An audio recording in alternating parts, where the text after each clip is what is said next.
Buenas, nosotros somos estudiantes de la Universidad Gran Mariscal de Ayacucho, de la carrera de Ingeniería Civil, y le venimos a presentar una pequeña exposición con respecto al movimiento vibratorio. Esto es con respecto a la asignatura de Ingeniería Sísmica. Primero empezaremos definiendo lo que es un movimiento vibratorio para tener mucho más claro lo que es un movimiento vibratorio amortiguado. El movimiento vibratorio o vibración es la variación o cambio de configuración de un sistema en relación al tiempo, en torno a una posición de equilibrio estable. Su característica fundamental es que es periódico, siendo frecuente el movimiento armónico simple, por lo que este movimiento adquiere una singular importancia en los estudios vibratorios. Por ejemplo, un movimiento sísmico se puede caracterizar por ser un movimiento vibratorio, debido a o producido por la pérdida de estabilidad de la masa de la corteza. Una vez que este movimiento pasa a la superficie y la misma se propaga, entonces ya pasa a ser lo que es un terremoto. Ahora bien, con respecto al movimiento vibratorio amortiguado, en todos los movimientos oscilantes reales se disipa energía mecánica debido a algún tipo de fricción o razonamiento, de forma que dejado libremente, asimismo, un muelle o péndulo finalmente deja de oscilar. Este movimiento se denomina amortiguado y se caracteriza porque tanto la amplitud como la energía mecánica disminuyen con el tiempo. El sistema de un movimiento vibratorio amortiguado está formado por lo que es la masa y el resorte. La masa conserva lo que es la energía cinética y la energía potencial, mientras que el resorte solamente conserva lo que es la energía potencial debido a la deformación que sufre el mismo. Cuando estos dos sistemas interactúan, entonces existe lo que es el intercambio de energía entre ambos elementos. Suponemos que las fuerzas de amortiguación son proporcionales a una potencia de la velocidad instantánea. En particular, que esta fuerza está dada por un múltiple constante de diferencial de x entre delta t. Eso quiere decir la derivada de x con respecto al tiempo. Cuando no actúan otras fuerzas exteriores sobre el sistema, se tiene la segunda ley de Newton, donde nos dice que m por la segunda derivada de x con respecto al tiempo va a ser igual a menos k por x menos beta por la derivada de x con respecto al tiempo, donde beta es una constante de amortiguación positiva, pero el signo negativo que está aquí se debe a que la fuerza amortiguadora debe tener sentido contrario al movimiento. Y K es la constante de resorte. Por ejemplo, tenemos acá lo que es el elemento rígido que sostiene lo que es el resorte, y acá tenemos lo que es la masa. Una vez que dejan de actuar las fuerzas exteriores sobre la masa, que es lo que hace que la masa no se mueva de la superficie, entonces el resorte, por medio de su energía potencial, arrastra la masa en sentido vertical. Oscilaciones amortiguadas. En muchos sistemas reales, las fuerzas no conservativas como la fricción retardan el movimiento. En consecuencia, la energía mecánica del sistema disminuye en el tiempo y se dice que el movimiento está amortiguado. La energía mecánica perdida se transforma en energía interna en el objeto y en medio retardador. Un ejemplo claro de esto es la imagen que tenemos acá, muy parecida a la que les presenté ahorita, donde dice que el oscilador amortiguado es un objeto rígido unido a un resorte y sumergido en un líquido viscoso, como se puede observar. La viscosidad del líquido hace que la velocidad en la masa disminuya hasta hacer que el movimiento se detenga por completo.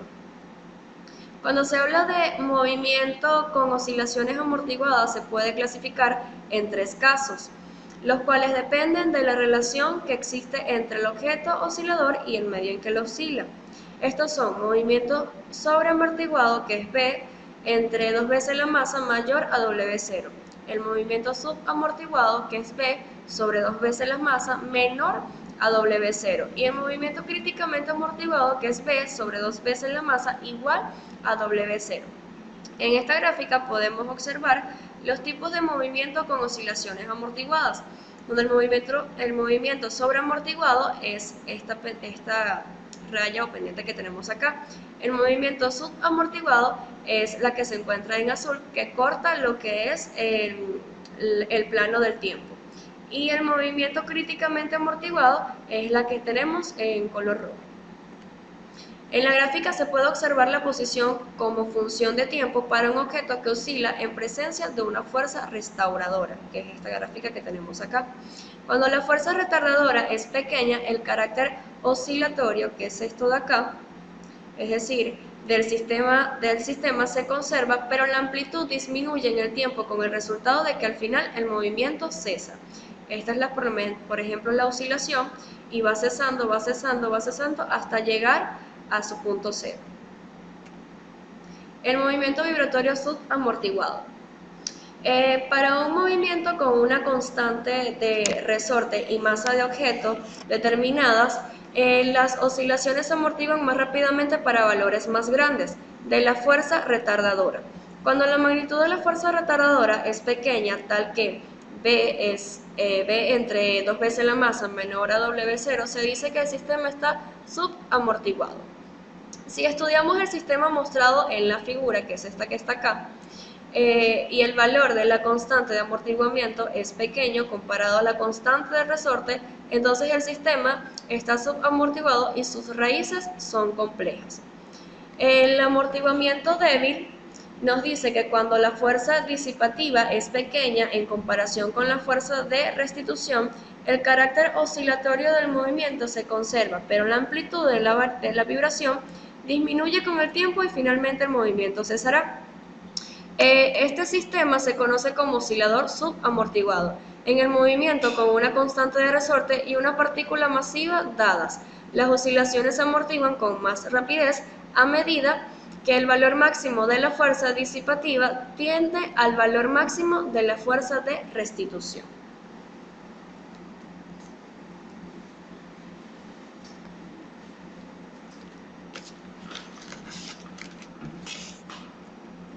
Buenas tardes, yo les voy a hablar lo que es un espectro elástico de respuesta. Es un gráfico que te da información acerca de las máximas respuestas a aceleraciones, desplazamientos, velocidades que puede suceder en una estructura para un determinado sismo, bajo un determinado factor de amortiguamiento. Se entra al gráfico con los valores de periodo. Existen varios tipos de espectros para construir el espectro inelástico, en un gráfico de 3 curvas, ascendente o descendiente según sea el caso. Este espectro depende básicamente de factores como máxima aceleración en roca, esperada en el sitio, que es el mapa de zonificación sísmica, factor de corrección según el tipo de suelo, coeficientes que dependen del tipo de suelo, factor de importancia.